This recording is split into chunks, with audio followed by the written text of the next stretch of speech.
Assalamualaikum warahmatullahi wabarakatuh. Perkenalkan, nama saya Siti Nuraisa Jamil. Di sini saya sebagai pembimbing literasi dan numerasi di SDN Sukarahayu. Salam literasi kabari.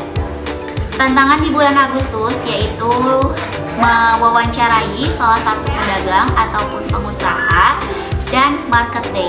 Untuk market day ini saya menjual jasuke. Di sini saya akan melaporkan bagaimana penjualan jasuke di SDN Sukarahayu. Ada modal awal, langkah-langkah proses pembuatan jasuke, dan laba bersih. Dari yang pertama dulu, modal awal. Modal awal yang saya keluarkan yang pertama itu jagung. Jagungnya sekilo, harganya di 12.000. Ada keju 160 gram, harganya di 11.500. Ada margarin di 100 gram, harganya 3.500. Susu kental manis 2 saset, harganya di 4.000. Mika 25 pieces, harganya 2.000. Sendok 25 pieces, harganya di 2.500. Sehingga total modal awal yang saya keluarkan di jasuke adalah 35.500. Saya akan membacakan langkah-langkah proses pembuatan jasuke ini.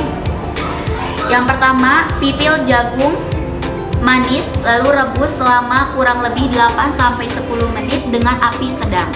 Yang kedua, setelah jagung matang, tiriskan, taruh dalam mangkuk ataupun piring.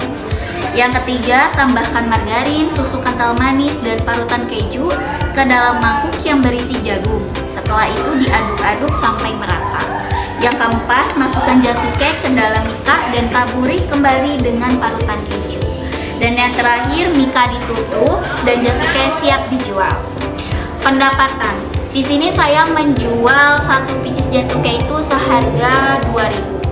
Laba bersih adalah pendapatan dikurangi modal awal. Pendapatan yang saya dapat 50.000 dikurangi modal awal 35.500 sehingga laba bersih penjualan jasuke saya adalah 14.500. Baik, berikut adalah laporan penjualan jasuke yang saya jual di SDN Sukarahayu.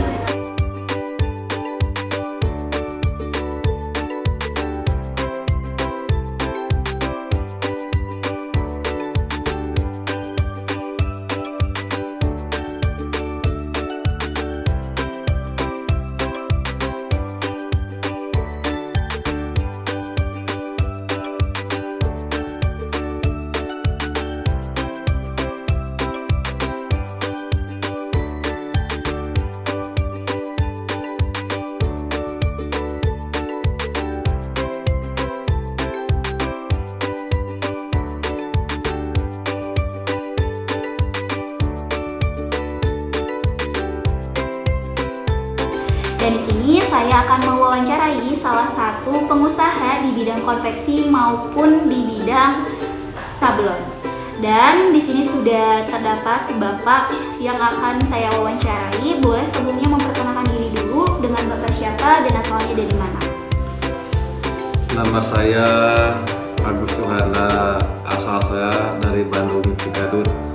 Ya, baik Bapak. Bapak mohon izin meminta waktunya sebentar untuk saya wawancarai. Bagaimana asal muasal usaha yang saat ini Bapak jalani? Boleh diceritakan Bapak?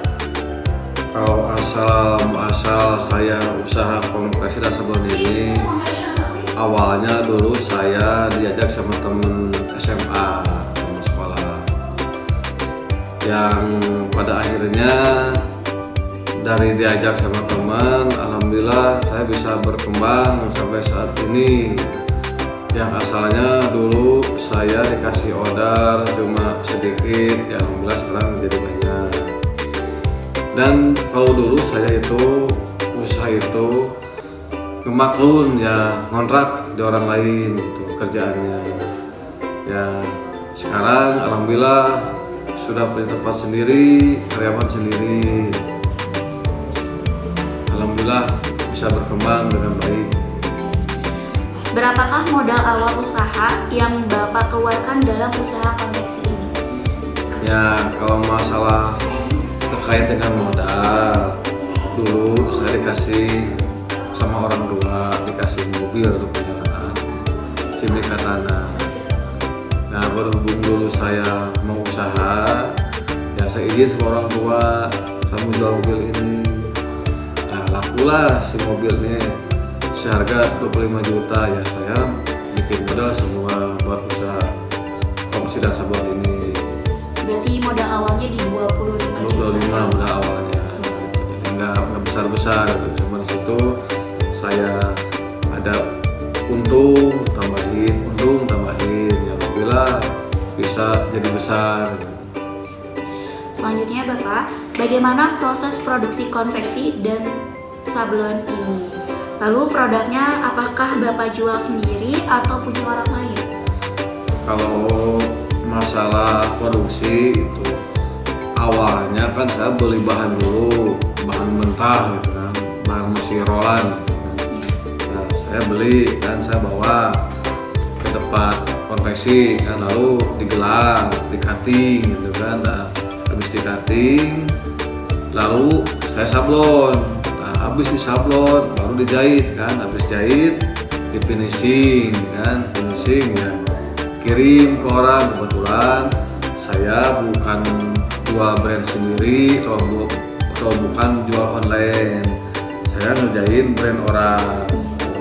Ada beberapa brand, ada kalau dulu saya sampai 20 brand, cuma sekarang tinggal 12 brand yang bertahan karena sebagian udah pada berhenti. Ya kebetulan produknya saya bikinnya itu kaos, ada wangki, ada sweater, jaket, celana jogger yang saya pakai, jaket saya pakai, ya ada topi juga gitu. Yang saya bikin itu dalam 12 brand itu terbagi gimana si brand gimana permintaan dari brandnya. Boleh saya lihat untuk ini ya saya pakai nih kayak jaket, kaos, topi. Ini mobilnya kayak gini, kayak topi gitu. Ada kaos juga ini. Kebetulan di sini saya ngerjain brand Bodejik. Ini punya brand Bodejiknya. bagus ya. Bahannya katun, 24S, lembut, adem. Ada yang bagus juga bahannya, namanya Boy Wash, itu tanpa bulu itu, cuma ya gimana. Kalau ini maksudnya di premium, kalau ini maksudnya premium. Berarti produk yang Bapak buat, yang Bapak jual itu ada kaos, ada topi, Ada jaket, jogger, dan lain-lain ya, Pak ya. Nah, kira-kira berapa banyak nih yang terjual dalam sebulan itu? Ya kalau sebulan mah itu ada mungkin kalau semua brand 6 ribuan Banyak ya, ada 6.000 dalam sebulan itu biasanya. dalam sebulan. Kurang lebih Sebulan itu sebulan. Mas bulan di 6.000 ya. Lalu berapakah rata-rata omset yang Bapak dapatkan dalam per bulan? Kalau omset itu relatif ya, karena kan saya ngambil untungnya itu nggak sama gitu kan. Misalkan kaos sekian, jaket sekian, topi sekian. Ya kalau di rata-rata malah dapat 30-an lah gitu kalau dalam semua keseluruhan. Dan keseluruhan di 30-an per bulan. Baik, untuk selanjutnya Bapak, apakah ada motivasi nih yang Bapak bisa berikan untuk anak-anak muda saat ini? Ya kalau motivasi saran dari saya itu, kalau saya mulai memberikan saran karena anak-anak mulai zaman sekarang harus rajin-rajin belajar, rajin nyari ilmu gitu, rajin nyari ilmu gitu. Kalau bisa ya punya keahlian gitu, disalurkannya keahlian.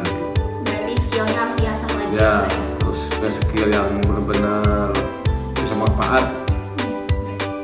Baik, terima kasih banyak Bapak Agus sudah mau berkenan untuk diwawancarai. Terima kasih Bapak. Sama-sama. Baik, saya ucapkan terima kasih kepada Bapak Agus yang mana telah menjadi narasumber kita hari ini. Sekian dari saya, akhirul kalam, wassalamualaikum warahmatullahi wabarakatuh.